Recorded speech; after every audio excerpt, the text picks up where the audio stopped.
Hello from wherever you are, from wherever I am. This is Dr. Hein, and it is time to do another tutorial. Today's tutorial will cover the basics of loops in MATLAB. Today's tutorial will cover the basics of loops in MATLAB. Today's tutorial will cover the basics of loops in MATLAB. Pretty funny, right? Well, with that, let's get started. Here you will see that I have our first bit of sample code. Here I've indented in front of the electrons just for effect. So as it mentions in the tutorial, one of the things that you will see when you have a loop is that there will be a beginning and an end that's noted by MATLAB if you see this drop-down list. Right now it's a minus. What happens if I click it? It disappears. If you'd like to reopen your loop, you can just click like that for display purposes. Let's get started by just running this sample. And here we go. It ran through 5 pieces each time. It calculated 2 times n squared, incidentally, right? That's the number of electrons that can be held in a particular shell. So 2, 8, 18, 32, 50. However, as noted in the tutorial, there are a couple of issues here. The first is the only value that you have is the last one that was calculated in this loop. So if you look over in the workspace, you can see it quite explicitly. The only number that remains is 50, and that's for loop value number 5. You also notice, as my cursor suggests, that there are some squigglies. So in MATLAB, orange squigglies are not deal breakers, but they are recommendations. So you can see either directly underneath the word or all the way over here on the right-hand side, there's this orange line. So there are 2 things that MATLAB doesn't really like about this. The first is that the value might be unused.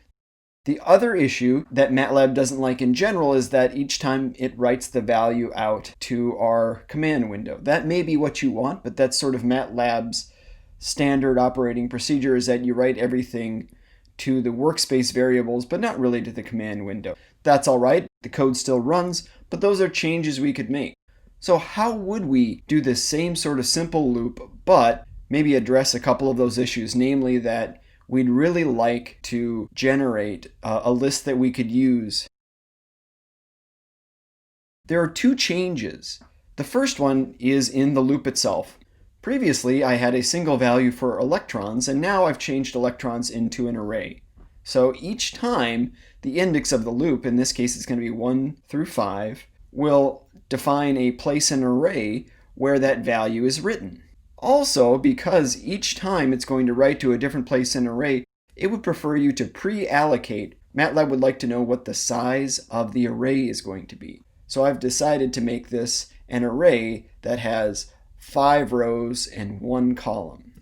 Okay, so when I run this, I should have the output being an array of values in column form.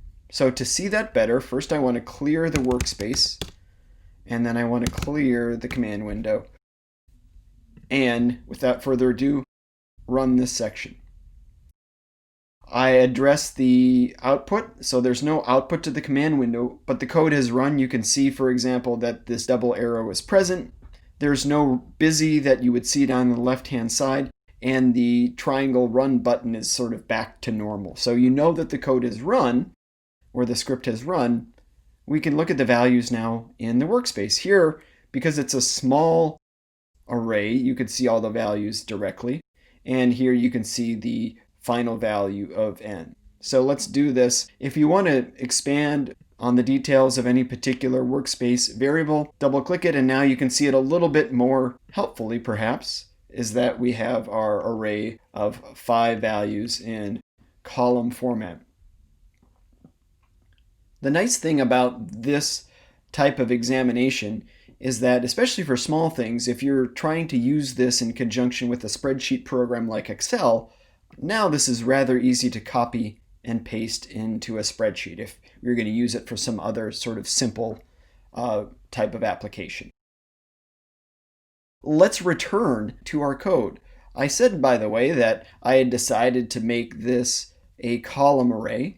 But if I wanted to, I could just as easily turn this into row array. So let's do this. Let's do our point of concept. Right now, if there's only one dimension or essentially one row or one column, we can just change the way that we have allocated things. And now it should write in array form in the row fashion. So there is my array. If I double click, aha, same sort of numbers. Now it's written as a row of values. So depending on if you care or how you're using it later, you can use that initial pre-allocation to define the shape of your array. Now we can see how to write to simple arrays from a loop.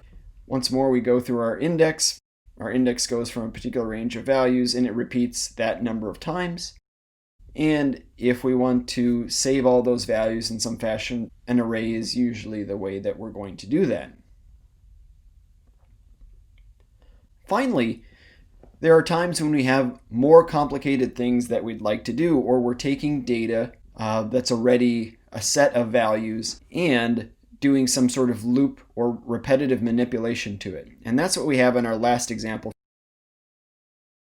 Here, what I've imagined for our last example is that we're doing a whole bunch of Rydberg type calculations where the Rydberg constant is in electron volts for those of you scoring at home. And I basically calculate the delta E as the electron drops from a given initial n value to a final value. And to make this a loop example, what I've done is I've taken a set of initial values.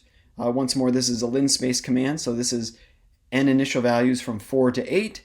And what I'd like to get is the delta E's as they go to final values of 1 through 3. So my loop here is explicitly for 1 through 3. And I'm going to basically calculate a whole range of values. Once more, I've used the pre-allocation technique to size my array. So that means that I'm going to have 3 rows and 5 columns.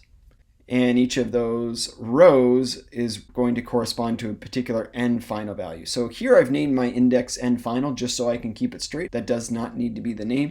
But you can see that in the array that I'm writing to, that's where I'm telling it to write the row. Remember, this colon tells you, or tells MATLAB, excuse me, to write all the values to that particular, in this case, column. So I've got some wonderful combinations of array math here. Because I have a set of n initial values, I've used the array math for the power to the -2. I have to use the array math for the multiplier. And each time through, n final is just itself an integer, right? It's a single value each time, so I don't need to put that dot there next to the n final. Because this is complicated, and because this may or may not be a feature you've used before, sometimes it's nice to be able to look at your code as it steps through and you can kind of read it in real time. And so I'm going to click a dot there, and what that's actually going to do is it's going to pause my code each time it hits that dot. The green arrow says that's where I'm stopped, I'm ready to go. Continue is going to be how I proceed. But what this can let me do is if I'm working with my code and I want to check things kind of as it runs instead of after the fact, right? If I don't want to have to solve the mystery of what happened, sometimes I can find problems or I can make sure it's doing what I think when I first start setting it up. So the first time it goes into this particular place will be when the n final is equal to 1. So I can put my cursor over there. It says n final is equal to 1. That works like I think it should. What's the Rydberg constant value here? It's 13.61 evolts. All right.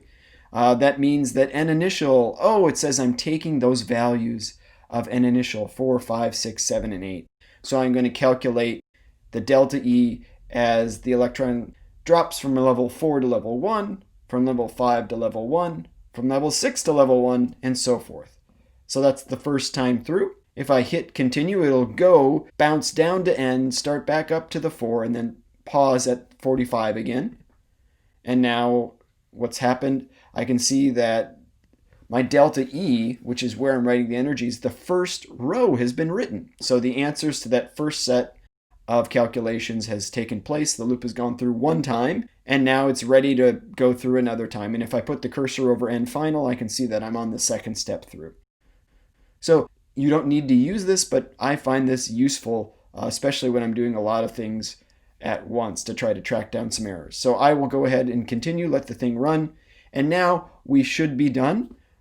my loop has run all 3 times. It's calculated 3 rows of answers. Here, I can see that simple array that's just 4, 5, 6, 7, 8 that I started with, but now the delta E that we're trying to determine, well, it's a little more complicated. So it's not just displayed in the workspace. If I want to check it out now, I can double click on it, and now I can see my set of rows for n is equal to 1 for the final, n is equal to 2 for the final, and n is equal to 3 for the final. So a little bit of the Rydberg equation as a way to show you how you could do a number of things at once with these loops. All right, well, I hope that this has been a useful introduction. There are many things you can do with loops. For those of you who are pretty comfortable with MATLAB, you'll also notice there are many ways that you can use the array math that's built into MATLAB to do loops, and vice versa, how the array math represents some basic loops. These are ways that you can use MATLAB to solve problems, really a number of ways. Sometimes a loop's going to be the best choice. Sometimes you can save some space if you're comfortable using array math, and sometimes you just got to use both. Hopefully you'll be prepared for those situations and find something that works for you. As before, if you have questions on this tutorial or other MATLAB issues that come up along the way, whether it's within the bounds of this tutorial or whether it's within the bounds of this class, you can contact me, you can contact Dr. McDonald, and we can help you out. All right, thanks. Have a good one.